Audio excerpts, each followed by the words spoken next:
Welcome to Food for Thought, the place to explore, celebrate, and manifest a life motivated and defined by unconditional compassion and optimal wellness. My name is Colleen Patrick-Goudreau, and I'm your host.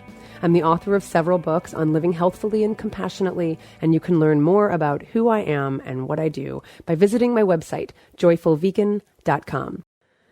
Today's topic is the symbols of Easter and Passover, honoring tradition as well as our values. I've talked about honoring tradition and honoring our values at the same time when I've talked about other holidays. And certainly it applies to Easter and Passover, these spring holidays that are upon us. And one of the biggest misconceptions about veganism that I encounter is the assumption that as we honor our values, we have to forego tradition, as if these two things are mutually exclusive. Food-related rituals, particularly those involving animals, are likely to be so revered that they supersede consideration for anything or anyone else. Now, I have an entire chapter in the 30-Day Vegan Challenge in which I discuss this and include recipes and menu ideas for a holiday more in keeping with the holidays we celebrate, including Easter and Passover. Now, Easter, as you know, is a Christian holiday that marks the end of Lent. Lent is a 40-day period of fasting, penance, and prayer. And then Easter, of course, at the end of that 40-day period, celebrates the resurrection of Jesus Christ. Now, I grew up Catholic, and I'll be honest, I loved this time of year. There was a profound mix of sorrow and joy because, of course, he's crucified on Good Friday and then he resurrects on Sunday, on Easter. So the sorrow and joy, this darkness and light, this solemnity and jubilation, it was just so profound to me. And I was aware of all of this. Even very young, I was aware of that mix and that juxtaposition. I was aware of it because I grew up Catholic, but I also attended Catholic school and catechism and did communion and did confirmation. I mean, I did all of it. It was a huge part of my upbringing and it was a huge part of my experience. We would watch movies about Jesus's life in school. I mean, this is what I was, it was all around me. It was a huge part of everything I saw and heard. The Stations of the Cross is something you do in Catholicism where every church has their own stations, and they're depicted either through some kind of art, could be stained glass, could be stone, could be drawings, paintings, what have you. And the stations basically depict the story of Jesus's life. So you go to each station, and that's one part of his life. And I was so moved by this because I'm really moved by narrative. As you know, I'm really moved by stories. And so it was something that I really appreciated growing up that way, and of course didn't really appreciate it until I was older looking back. But it's something I really appreciate because I loved kind of following this narrative. And so Lent was one of these things that was also a big part of my experience that you had fun with it. I mean, that's just kind of what it was. For those who don't know the Catholic rituals, one of the things you do during Lent is you give something up. Lent is all about sacrificing something, modeling Jesus who fasted for 40 days in the desert, having been tempted by and resisted Satan. That's kind of the idea behind Lent. And I loved it. I loved it because there was intention during this time of year. The intention was to stop, reflect, and temporarily relinquish something you loved to eat or drink or say or do. Now, when I was little, of course, I gave up candy or chocolate or sweets. It was always something innocent like that. As I grew older, I would use it as a time to practice self-discipline. So I would, not swear or gossip, watch my favorite television show. I mean, you would kind of identify the things that you loved and you would commit to giving them up. I'll confess something else you probably don't know. I smoked, and I definitely remember there were times during Lent when I would give up smoking. Now, I'm talking about this as having been an adult. Of course, I haven't practiced Catholicism for many, many years, a couple decades now, but I was in my early 20s when I was letting go of it, and I was smoking in my early 20s. So it was definitely something, even though I wasn't going to church every day and practicing Catholicism, people have asked me about my religious upbringing, so there you go. I was still, you could still kind of do things that were part of your history. And because I always appreciated the idea behind Lent of that self-discipline, certainly into my young adulthood, I would still kind of use it as an opportunity to relinquish something I liked. And I learned that with a little conviction, we are capable of doing whatever it is we set our minds to. That's something I learned a long time ago. And I know that a lot of people pick up the 30-Day Vegan Challenge. I know this from the previous edition. I know it from the online program, and do it during Lent. And I applaud them. And I know that the people who started it for Lent and then they never went back again. So I love that the 30-Day Vegan Challenge can be used as an opportunity for someone to give up meat, dairy, and eggs, and then completely have a paradigm shift. So that's pretty awesome to me. Now, for our purposes, interestingly, during the Middle Ages, the consumption of meat, dairy, and eggs was forbidden during Lent. It's not uncommon that religions would forbid certain foods during certain religious holidays. And it was so during the Middle Ages, the consumption of meat, dairy, and eggs was forbidden during Lent. Then over time, dispensations, as they're called, or exceptions, were allowed for dairy.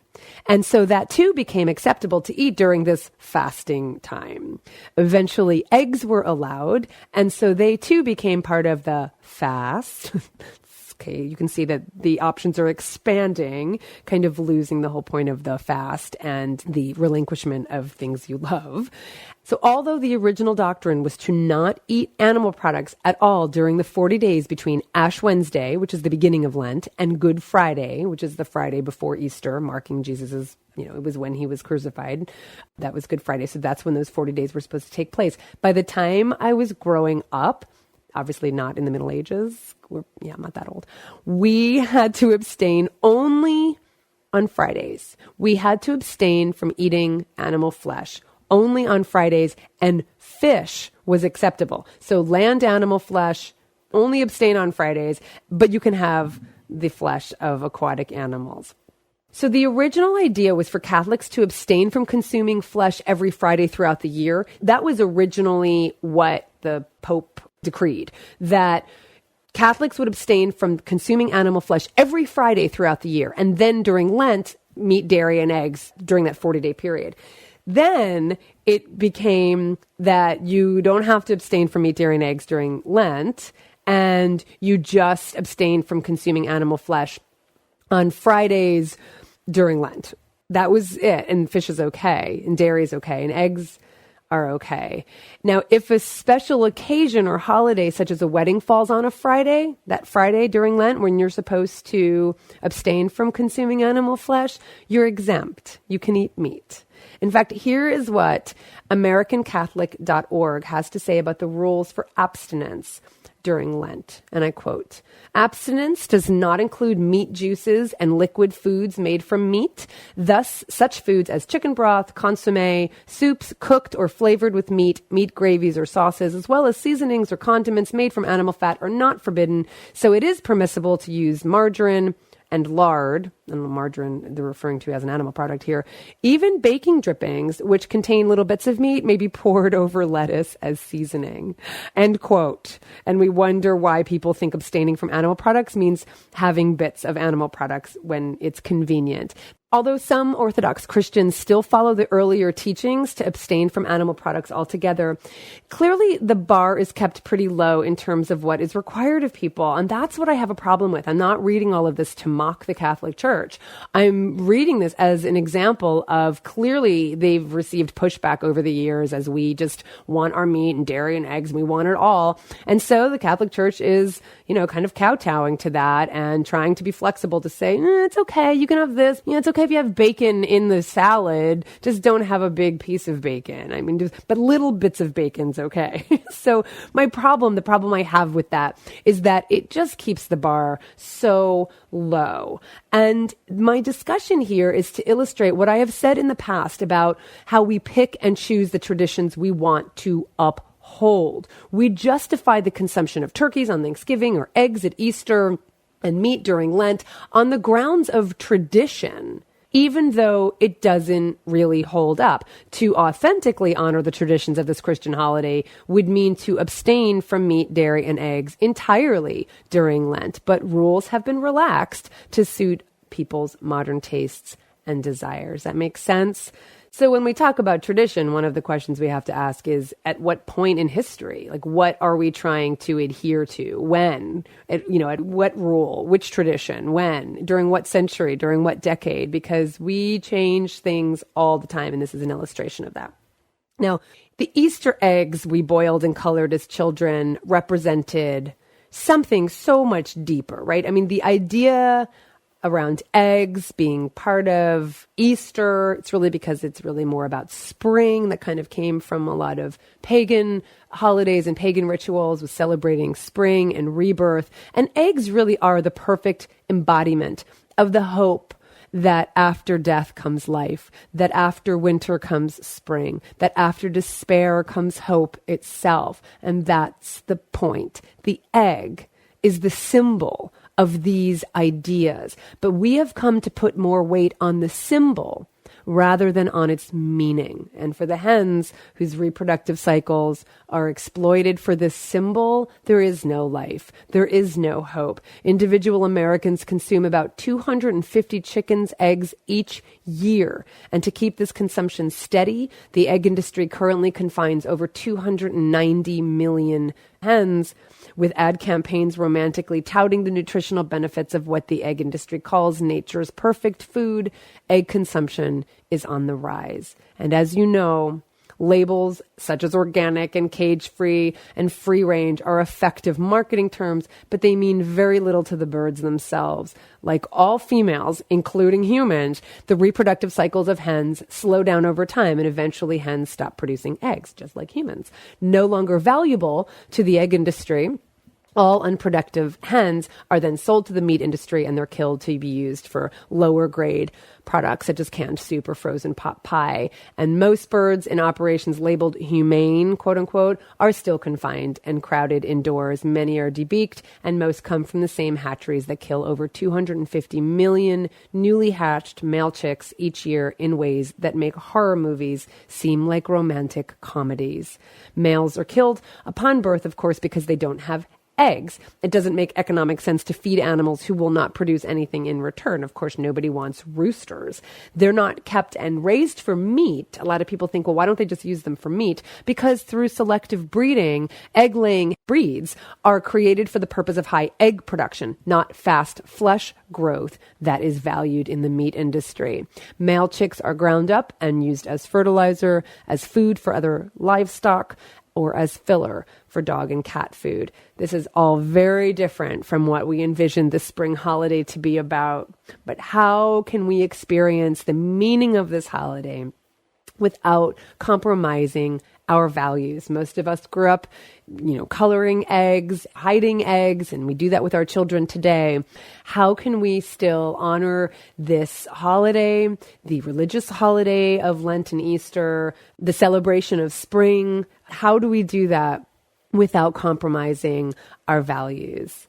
I will answer that question in just a moment. I want to first thank the people making this podcast possible. Number one, you, the listeners of this podcast, and anyone who supports this podcast. If you would like to sponsor this podcast, please go to joyfulvegan.com and become a monthly contributor, which gives you lots of fun perks, or you can make a one-time donation. Thank you so much for enabling me to be a voice for the animals via this podcast. So that's the question. How can we reflect our values, be voices for animals, not contribute to harming them, and reflect tradition that might be important to us, religious traditions that might be important to us?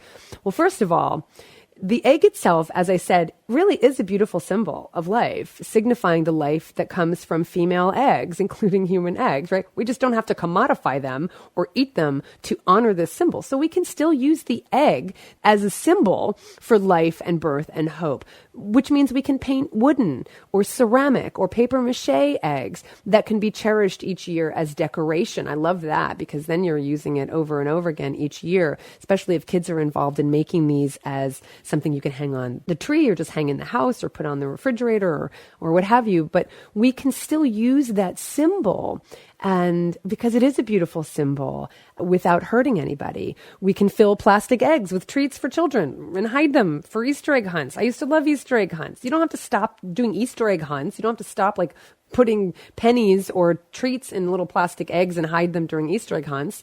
And then you can reuse the plastic eggs every year as well. No waste, no suffering, right? And when I reflect on the Easter egg hunts that I did love as a child, just loved them. It wasn't the eggs themselves, right? In this case, I wasn't a child going, oh, what a lovely symbol of rebirth. I mean, I wasn't aware of that when I was a child. What I loved more, well, and of course there was the chocolate rabbits. There was like the chocolate. We got a lot of chocolate. Our Easter baskets were ridiculous. Our parents would go overboard and hide our baskets, and of course would be filled with just lots of candy and eggs, but also those big chocolate bunnies, those big chocolate rabbits. So of course I loved those as well. But what I loved was that these Easter egg hunts were community events with friends and family members, and all the children were there, and all the children were tasked with a quest to find what was hidden just for us. That excitement isn't lessened because animal products aren't used. Another symbol for spring would be a flower bulb or vegetable seeds or seeds for a tree.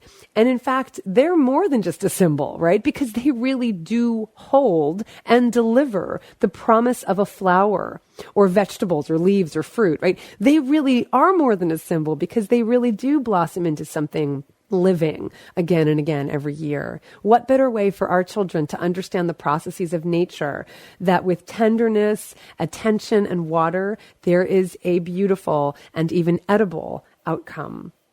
Celebrate the foods of the season and create your menu around arugula, asparagus, basil, broccoli, cabbage, carrots, cauliflower, corn. Yes, I'm doing this in alphabetical order. Fava beans, grapefruit, green onions, leeks, lemons, lettuce, limes, mint, nettles, new potatoes, parsnips, pea greens, peppers, radicchio, spinach, spring greens, and watercress. These are all just beautiful spring vegetables and herbs and fruits that come into season this time of year. Those are the foods to center our menu around. And of course, many vegan chocolatiers do sell chocolate bunnies and chocolate eggs and other candy we associate with Easter and Easter baskets this time of year, including Allison's Gourmet. And I do recommend going to allisonsgourmet.com.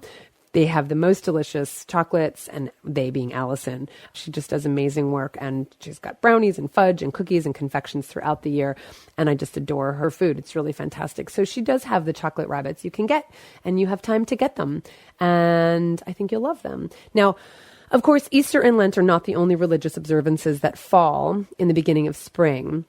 Passover is a Jewish festival that commemorates the exodus of Jews out of Egypt and thus from slavery to freedom. The central ritual of Passover is a special dinner called the Seder, the etymology of which is derived from the Hebrew word for order, referring to the specific order of the ritual meal itself. Each food and beverage chosen for the meal represents an element of the narrative told in Exodus in the Bible and represents the very significant journey to freedom. Again, these are symbolic foods representing something deeper. For instance, leavened foods are not eaten because when fleeing Egypt, the Jews wouldn't have had time to allow their dough to rise. So the only acceptable bread during this time is made from matzah and is used to make everything from cakes and cookies, like matzah flour, using matzah flour, breadcrumbs using matzah meal, and the bread itself, which is in the form of full-sized matzahs. And I know people are going to say something about my pronunciation is matzah, or I can say matzah, it's fine. The 6 symbolic foods on the Seder plate play an important role since they're used to recount the story of the Exodus. But like Easter eggs representing renewal and rebirth, these Seder foods stand for something else. They convey the elements of the powerful message of Passover, that freedom is possible, that slavery can end, and that the future can be better than the past or the present. Although many plant foods are traditionally part of the dinner, a few animal products are also used as symbols, though plant foods can be used in those cases as well. One of the elements of that Seder dinner is fruit, both dried and fresh, along with nuts and sweet spices. They're soaked in wine, resulting in a flavorful, delicious dish. And I have a recipe for it in, is it in the vegan table or is it in Color Me Vegan? It's haroset, sometimes spelled C-H-A-R-O-S-E-T, sometimes spelled H-A-R-O-S-E-T, haroset. And that represents the mortar that Jews worked with when they were enslaved by the Egyptians. Another element of the Seder dinner is bitter herbs, representing the harshness of slavery. Ashkenazi Jews tend to use horseradish or the bitter-tasting heart of romaine lettuce, and Sephardic Jews often use celery leaves, green onion, or parsley. Another element is a vegetable other than bitter herbs, which is dipped in salt water to signify the slave's tears. Another element is a boiled egg, which is the symbol of fertility and new life, and that's replaced at vegan Seders with roasted nuts, a flour, or a small white egg-sized eggplant. I don't know if you've ever seen the smaller eggplants, not the big, large purple globe eggplants, but the beautiful little white ones, and they're shaped like eggs. And you can use that at your Seder dinner. Same symbolic meaning, and no suffering for anyone. The only meat on the Seder plate is the shank bone of a lamb or goat, or the neck or wing of a chicken. And that's meant to represent the lamb that was offered for sacrifice. Jewish vegans use roasted beets, and they are expressly allowed by the Talmud, or a sweet potato. So it's as traditional to have a vegan Seder as, actually I'm just remembering some friends who have a vegan Seder every year, and they call it a Vader. I think it's called a Vader, but we don't have to change the names. I mean, it's cute that we do that.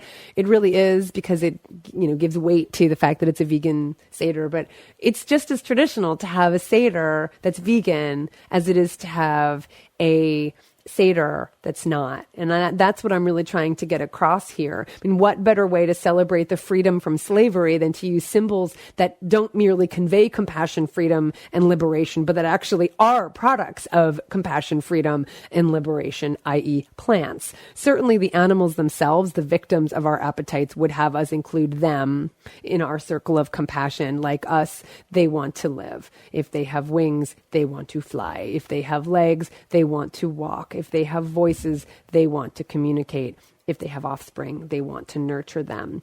To center our holiday meals on foods that give life rather than take life is in keeping with the values we hold and the ideals we're celebrating.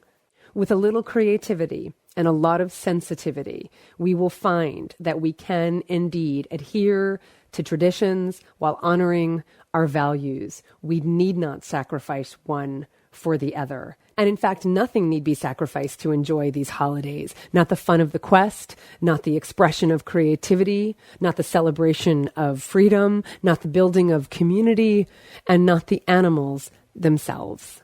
Thank you, everybody, for listening. Please review and rate the podcast on iTunes and Stitcher and other podcatchers. Share it with your peeps and support its existence by going to joyfulvegan.com and becoming a patron. For the animals, this is Colleen Patrick-Goudreau. Thanks for listening.